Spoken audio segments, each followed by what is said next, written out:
Low and danger lurks beyond the light. I am confident that they will never abandon us again. Are you here to pray? Or perhaps pay your respects at our ancestral tomb?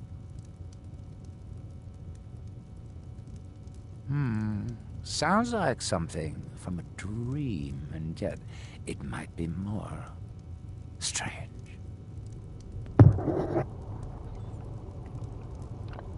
Mike was muted again. Crazy stuff. I remember a temple on Solstein. Okay, we're progressing the plot. The story. Something. It was not a pleasant dream. Okay, what is this? The reclamations are the true tribunal. The Daedra that consecrate the Dunmer people. Azure. We call them the true tribunal because they have reclaimed their place in our hearts from the false tribunal that came before. Sotha Sil, Amalexia, and Vivek represent what was. Beings who won the Dunmer people's hearts with their actions. This thing picks up everything. I know, it just picked up that loud ass sigh. They were aberrations, false prophets. They used their status as heroes to shield the true tribunal. Damn, this guy got... But now that they've been destroyed, the light can finally shine upon the House of Reclamations. Look up there, dude. It says global, dude. You should do it. There where we inter our dead. That was me. They pray. He was probably really good at tricking you, to be fair. Sadly, we've been unable to use the ancestral tomb beneath the temple as of late, and have resorted to other locations to scatter the remains. Those foul vermin, the abominations we call, they're befouling the memories of our forefathers by defiling their remains. I'll do it. Here, this key should open the door to the tomb. The Dunmer raid. When a Dunmer passes, the Dunmer don't believe that death is the end. We believe that it's the beginning. No. He just put me on a zombie quest.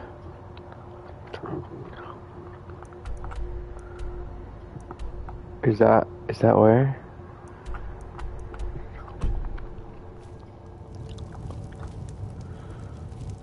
I shouldn't have to steal this, man. I'm doing you a huge favor. Whatever.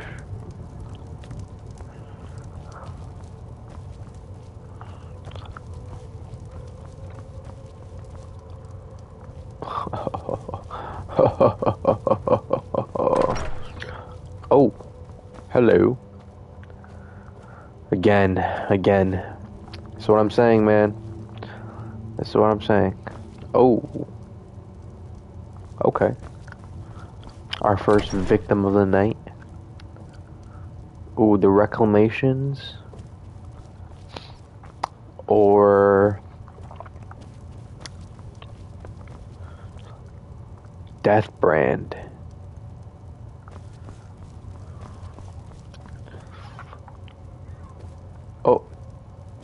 Oh, there's more. Bone Part 2. Why do you have 2 copies of Bone Part... Oh, Bone Part... My bad. My fault. Yeah, we'll read Bone Part 1. Oh. Yo, what's up? My bad.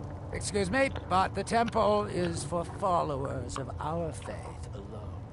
Outsiders aren't welcome here. Mirag. I can't be sure. I know I've heard that name, but it doesn't feel real. Alright, very helpful. Does that make any sense? Elder Arthroth is I don't know. You're weird. I don't want to read your books. Where's the other bow? Oh, is that your stuff? Okay. We'll read your book, I guess. Oh! Yo, I scored gold. Alright. Death Brand. A Pirate's Tale.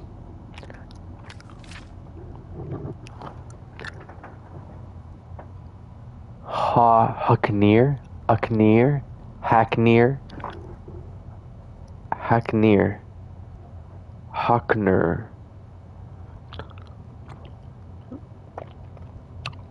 Garuk. No, that's definitely Hacknir.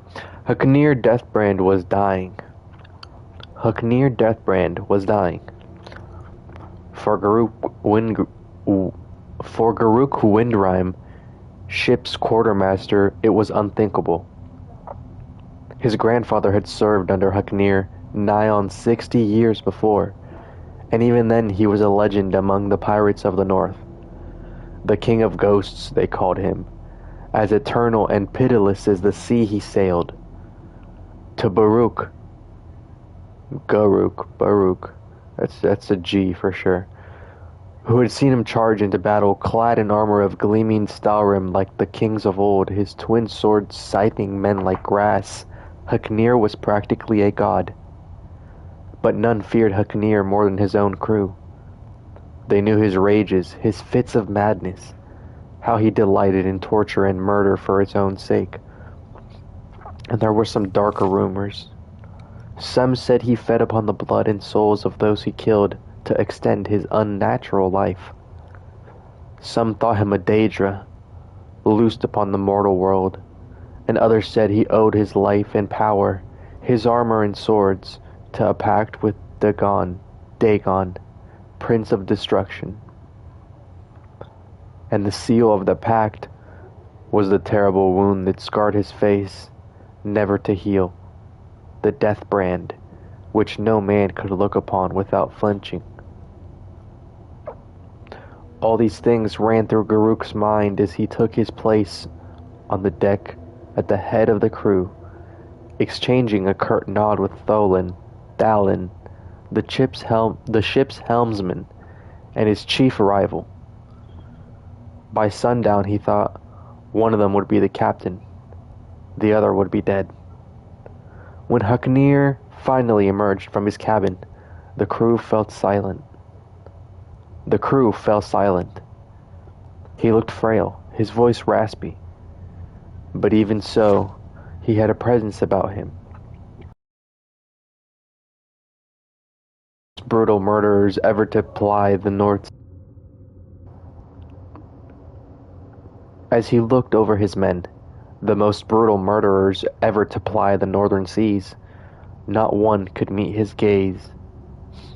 At last he sighed. You wish to know who will be my successor, and how shall be divided. That was the question, but even so there were murmurs of protest. Hacknir cut them off. All these years I have looked for one who my place, or strong enough to take it from me. Not one of you even comes close. And so none of you shall have it. He extended his hand. In Dagon's name I place a curse upon my armor and my swords, this ship and all it carries. Until the day when one of you can best me in combat, you shall have not a single coin. He looked up at them. Grateful I have left you with your lives. Garuk and Thalin shared a single glance. Had anyone else said such a thing, there would have been a mutiny. 100 treasure-mad pirates against one old man. But this was Hacknir. The crew was silent. Hacknir threw a map at Garuk's feet. Garuk, take a longboat and bury my armor in the places I have marked. Thalin, we sail to my tomb, where you shall my gold. Then burn your ships and do. I am your captain, no more. And with that, he turned into his quarters. I don't know if y'all can hear the train, but y'all can hear me breathe, so you can probably hear the train. I'll wait. Alright, that was the Amtrak, so that was fast. Garuk took his leave and set out in a longboat with 3 of his men. They landed on a shoal to the north of Solstheim At the place Haknir had marked, made camp, and began to dig. But already greed stirred in Garuk's heart. Time and again he glanced at the iron-bound chests they had brought with them. The old man was gone, perhaps already dead. His orders foolish. That night Garuk pried open the chest and drew out the helm within. The stahlrim shimmered in the moonlight. It was time. Time for a new king of ghosts to rise. He placed the helmet on his head, and he screamed. And it is said you can still hear that screaming. And it is said you can hear that screaming still, on moonlit nights, on a rocky shore off the northern coast of Solstheim. Ooh. Postscript. This story is one of the last in the Haknir saga, the tales surrounding the life and adventures of the legendary pirate king Haknir Deathbrand. How much of it? Whatever. Thank you, Artiste Drolin. I was wondering why your name wasn't at the start of it. Scribe from the House of Renderand. Alright. That was pretty epic. Pirates are cool. Pirates are epic. I'm kind of bummed they didn't give me a quest. That'd be crazy. I'm gonna do it one more time. Huh. Huh. Huh. Huh. Ah. Oh, okay, no quests. Alright. We'll fight against zombies real quick and we'll try and get good sleep tonight so tomorrow we can actually do physical workout stuff. Oh god, I see him.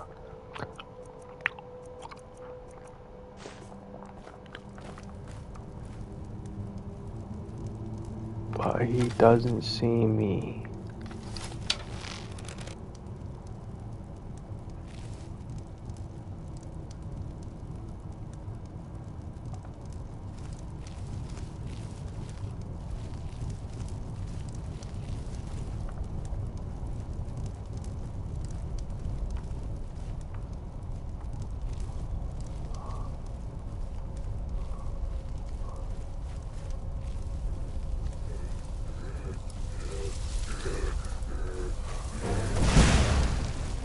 Oh, shoot.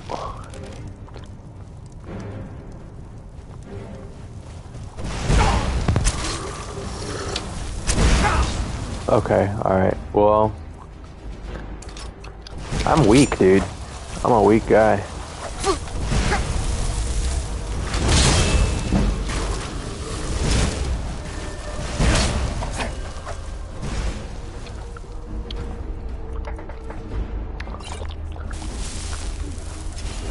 I'm gonna take this and hope for the best, to be honest. Oh, okay. Alright. I need to find a way to level up somehow, dude. I am in the wrong missions, I think. You're in the wrong heat, my brother. Yep. Not doing that. Alright, I paid $25 to beat these Cool story about a pirate. This is day 2 of unfucking my brain. And, yeah.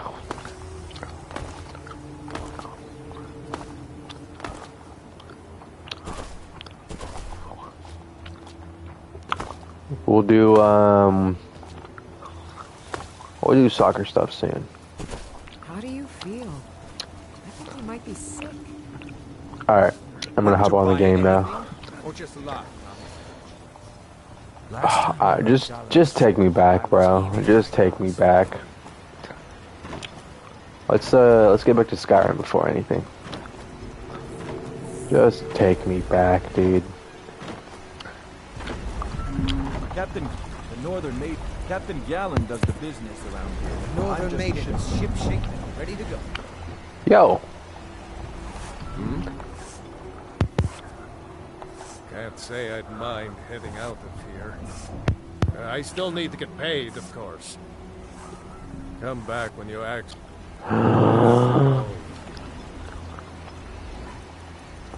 No way.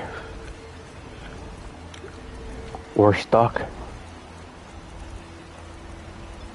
We are stuck on this island.